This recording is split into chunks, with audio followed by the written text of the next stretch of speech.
Filosofía de la calle. Un espacio realizado por el programa de Filosofía de la Universidad del Quindío. Filosofía de la calle. El programa donde todos tenemos algo que decir, porque la filosofía es de todos.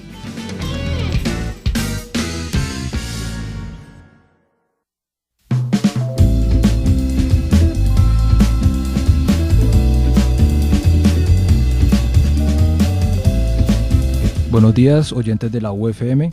Mi nombre es Juan Andrés Rojas y soy estudiante de tercer semestre del programa de Filosofía de la Universidad del Quindío.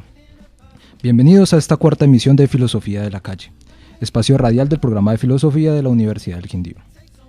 El día de hoy dialogaremos sobre el medio ambiente, específicamente sobre la crisis de energía. Recordemos que nuestro espacio radial tiene por objetivo acercar la filosofía a las personas. Cicerón decía que Sócrates había bajado la filosofía del cielo para introducirla en las casas, ya que éste, en vez de vivir perdido en los pensamientos para sí mismo, se la pasaba discutiendo en la plaza pública.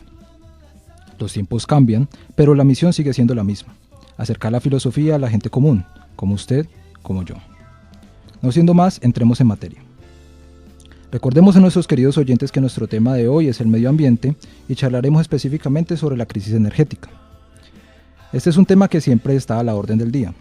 La necesitamos para todo: para nuestro trabajo, para el hogar, para mantenernos comunicados, para estudiar en el colegio o en la universidad, en fin. El problema es que actualmente enfrentamos lo que parece ser una crisis energética. El gobierno, por su parte, ha implementado campañas de ahorro como la de ahorrar paga. Y no es para menos, si no queremos quedar en la situación de hace unas décadas. Me refiero al célebre razonamiento de energía del 92.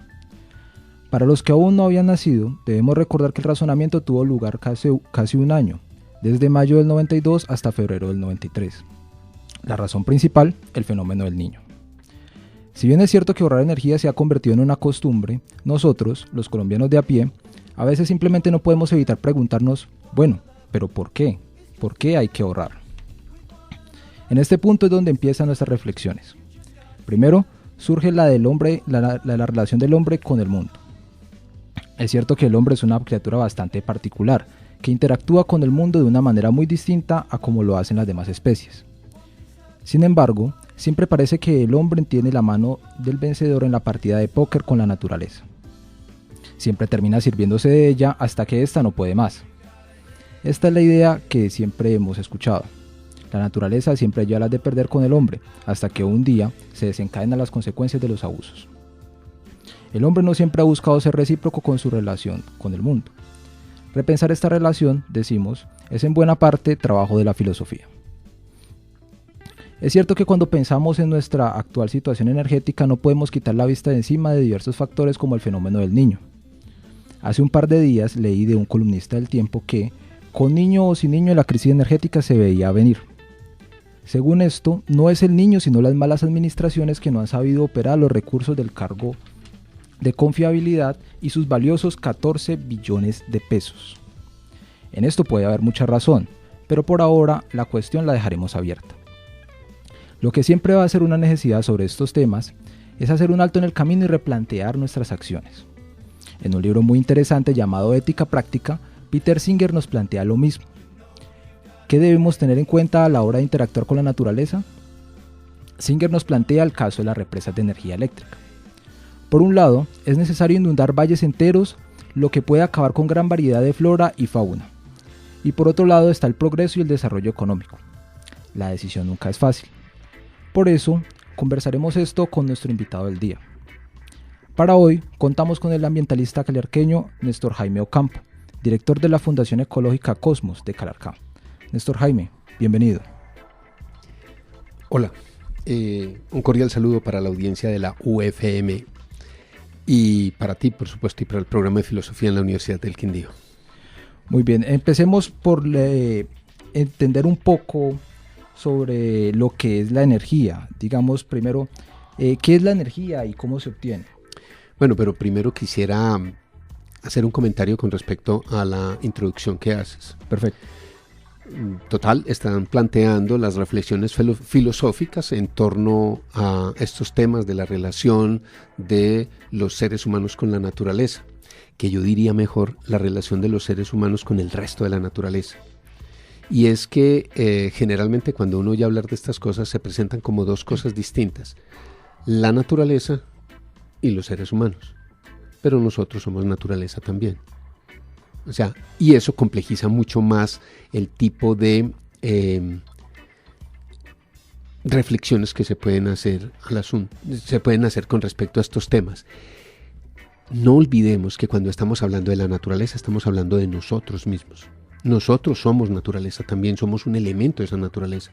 Y cuando estamos hablando del ambiente, estamos hablando de nosotros mismos, porque nosotros somos el elemento más dinámico dentro del ambiente. Nosotros mismos lo generamos, nosotros creamos nuestro propio ambiente, somos nuestro propio ambiente en muy buena medida, en tantos seres humanos.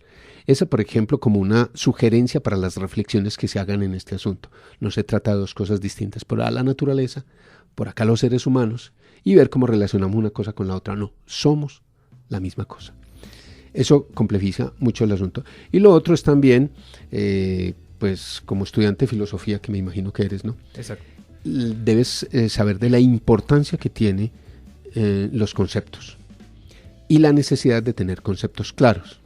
Pues en buena medida es en base a ellos que nosotros elaboramos pensamiento. Entonces, esta primera observación con respecto a qué es naturaleza y qué son seres humanos, cuando afirmo que son la misma cosa, pues plantea la necesidad de avanzar un poco en esos conceptos de qué es lo que llamamos naturaleza, qué es lo que llamamos cultura, qué es lo que llamamos seres humanos. Y también con respecto a otros términos que se utilizan aquí que aluden a conceptos: desarrollo, por ejemplo, progreso. ¿Qué son esas vainas? Efectivamente, don Néstor. Parece que hubiera de pronto en el lenguaje que normalmente utilizamos los estudiantes de filosofía, se nos cuelan ciertos conceptos, digamos una especie de dualismo cartesiano, y está uno digamos pensando en la naturaleza por un lado y en el ser humano por otro. Pero realmente lo que usted plantea es muy cierto. De hecho, el ser humano no está por fuera de la naturaleza, el ser humano es dentro de la naturaleza. Y en esa medida habría que pensar justamente, y creo que es lo más importante, cuál es el tipo de relación que tiene ese ser humano dentro de la naturaleza, abordando por supuesto estos conceptos que usted señala, que sean desarrollo, que sea preservación, que sea bienestar, que sea progreso, etcétera, etcétera. Bien, y vamos al tema de la pregunta que tú hacías. Ya lo que acabas de decir bien propone pues otro tipo de reflexiones y discusiones. ¿Qué es la energía? Es obvio que tal como lo planteas en la introducción, vamos a hablar de la energía como un recurso natural, porque también existe la energía como una definición desde la física. Aquí estamos hablando de un recurso natural que es el que nos permite a nosotros la realización de muchas acciones, de la obtención de muchos otros elementos que son necesarios para nuestra vida. La energía es la que nos permite estar vivos, precisamente. La vida es en expresión de la energía, de diversas formas de energía, la vida misma. Por ejemplo, el funcionamiento de nuestros organismos tiene un consumo básico que se llama consumo basal, creo, o algo así, de energía, para que funcione nuestro cerebro, para que funcione el páncreas, para que el corazón esté palpitando y la sangre fluya por las venas y las arterias y demás.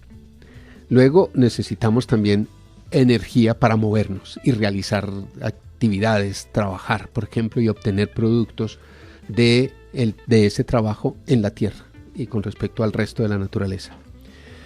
Y luego, ya fruto de la cultura, vienen otros agregados para los cuales necesitamos energía.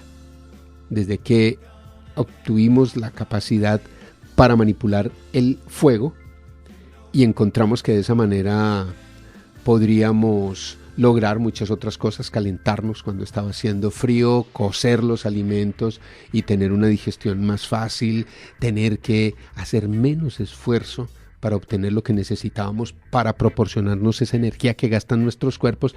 Bueno, desde ahí empezamos, y hoy que somos unos consumidores adictos de energía para no tener que movernos, energía para tenerlo todo en la casa, que si hace calor prender el aire acondicionado, que si hace frío prender estos proyectores de calor con que calentarnos, que si queremos información entonces prender un aparato, prender el otro, que ya no queremos darle vueltas a la cuchara para disolver el azúcar, sino que prendemos la licuadora, y así hasta lo inimaginable,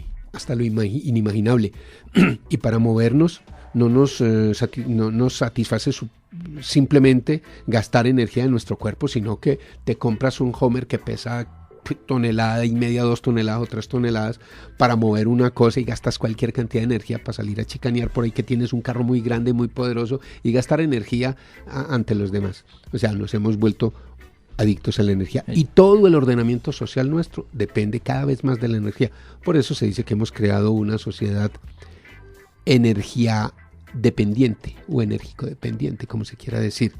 Pero entonces la energía básicamente es eso, la capacidad para realizar determinadas acciones. ¿Y cómo se obtiene? De muchas maneras. El problema es, nosotros básicamente la hemos obtenido en alguna ocasión, la obteníamos consumiendo alimentos para nuestro organismo. Posteriormente descubrimos el esclavismo de los animales, después el esclavismo de las personas, después descubrimos el asunto del carbón, y posteriormente de los hidrocarburos, los otros, la gasolina, el petróleo en términos generales, la energía atómica. Y hoy, cuando hemos visto que eso nos ha generado muchos problemas, estamos especulando o trabajando en las posibilidades de otras formas de energía que sean menos contaminantes y menos agresivas. Pero esto ha sido simplemente por ese afán de consumir energía para vivir cómodos. Definitivamente algo muy importante que usted señala es justamente que el hombre ha logrado separarse de algún modo de la naturaleza cuando utiliza estos medios de generar energía, digamos. Nosotros entendemos todos que el resto de los seres de la naturaleza no necesitan comprar cosas o no necesitan hacerse ciertos aparatos. Ellos simplemente obtienen su energía naturalmente, digamos, de la naturaleza misma. Y no la desperdician además. Y en absoluto la desperdician.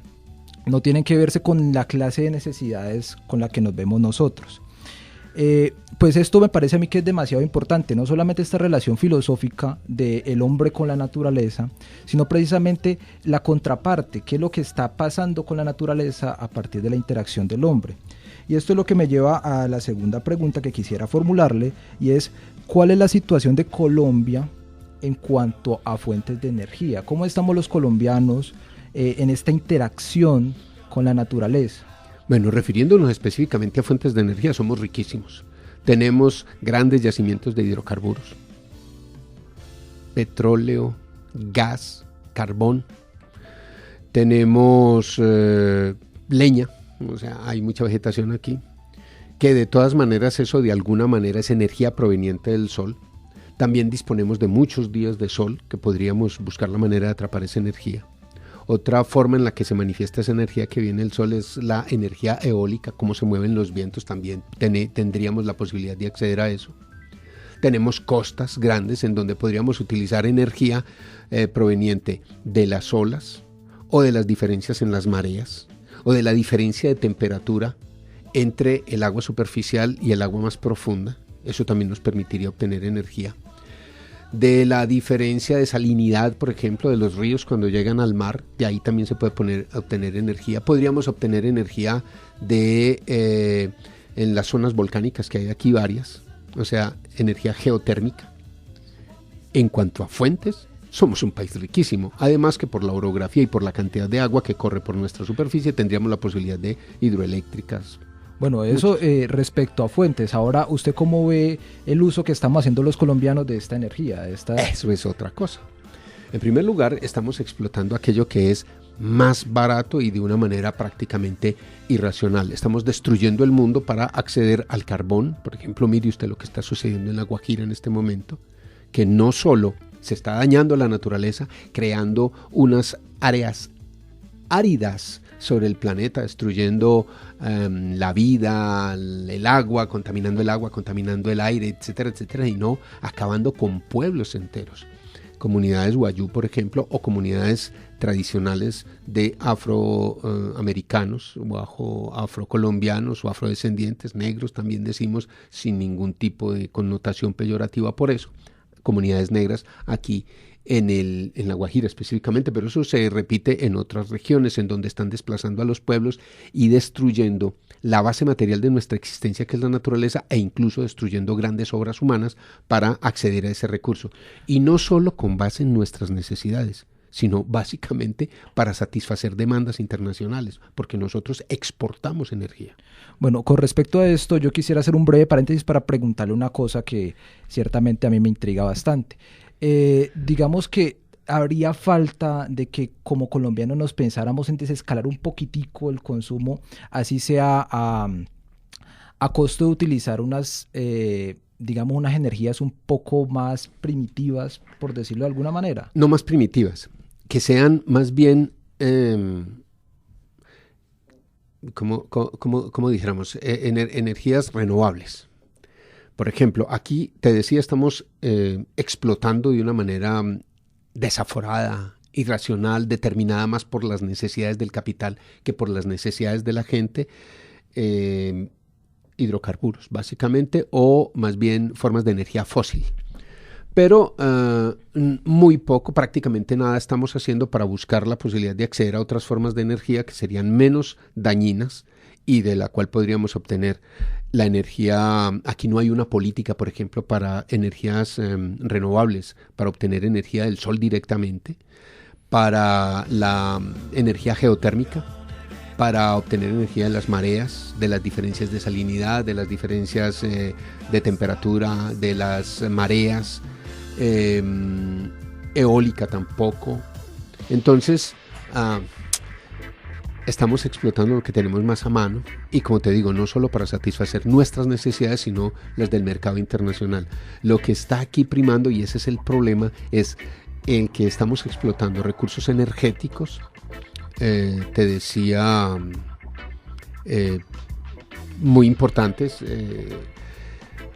para satisfacer las necesidades del mercado internacional de energía y cosas por el estilo, y no para satisfacer exactamente las necesidades de la gente. Estamos a expensas de las necesidades del capital y no de las necesidades elementales de la gente. ¿Y usted cree de pronto que si a este ritmo se sigue llevando esta sobreexplotación, digámoslo en estas palabras, si se sigue llevando a este ritmo esa sobreexplotación, ¿usted cree realmente que las consecuencias las veríamos a corto plazo? No, ya se están viendo. Cuando estamos hablando, por ejemplo, de cambio climático, o sea, del calentamiento global que tiene como consecuencia el cambio climático, que hoy es indudablemente un desastre.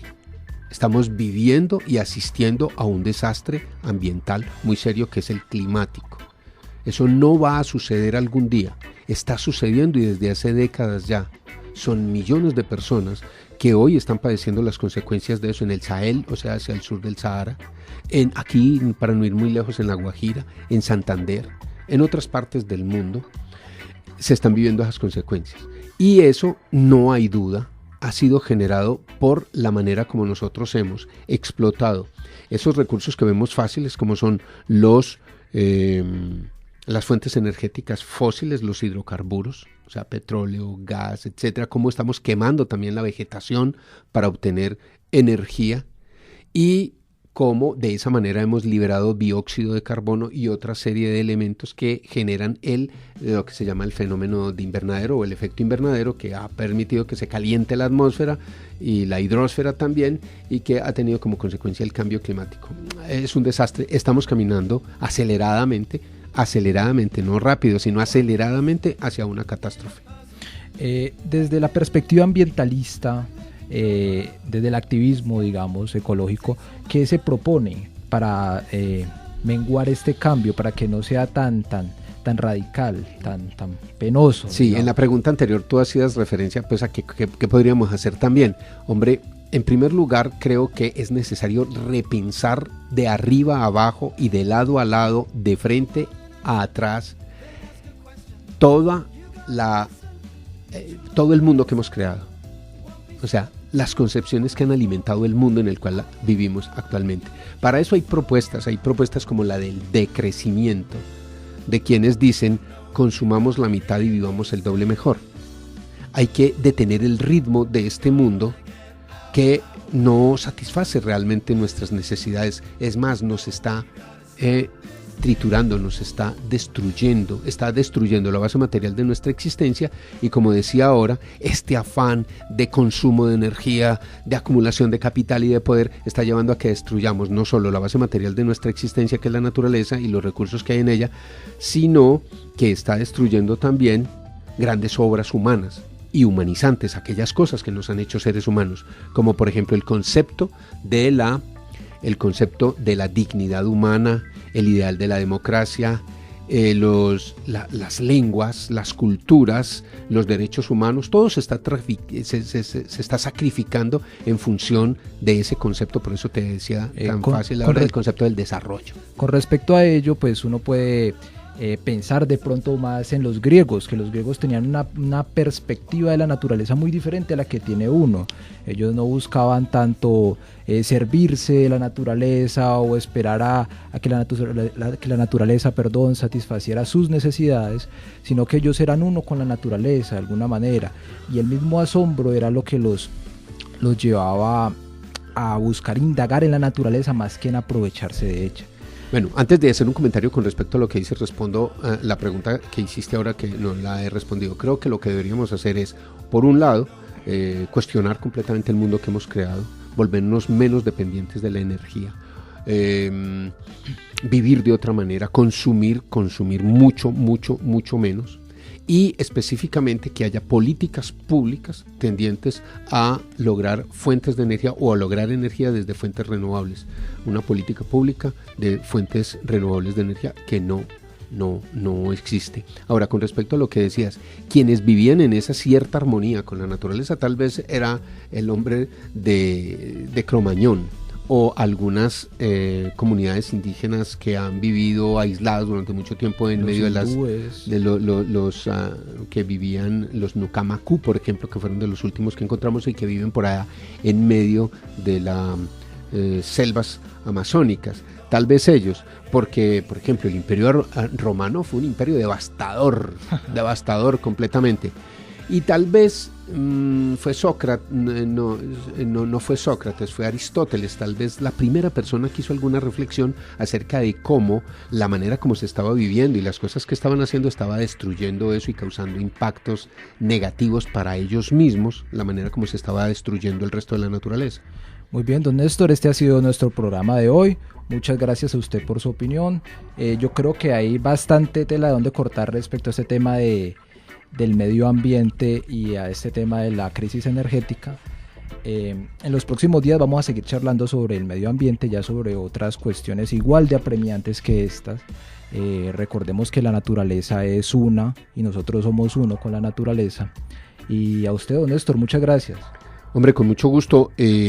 Sugeriría que en un programa habláramos específicamente del concepto de ambiente, que es un concepto muy importante, que es el concepto básico con respecto a este tipo de inquietudes que tienen ustedes. Y además que pensar la relación filosófica del hombre con la naturaleza, dentro de la naturaleza. Sí.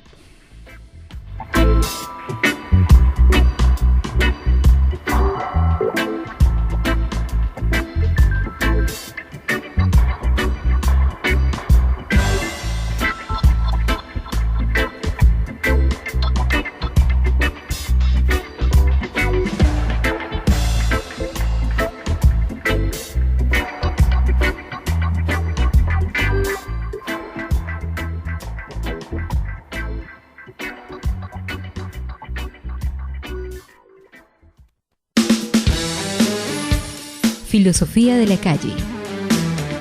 Un espacio realizado por el programa de filosofía de la Universidad del Quindío. Filosofía de la calle. El programa donde todos tenemos algo que decir, porque la filosofía es de todos.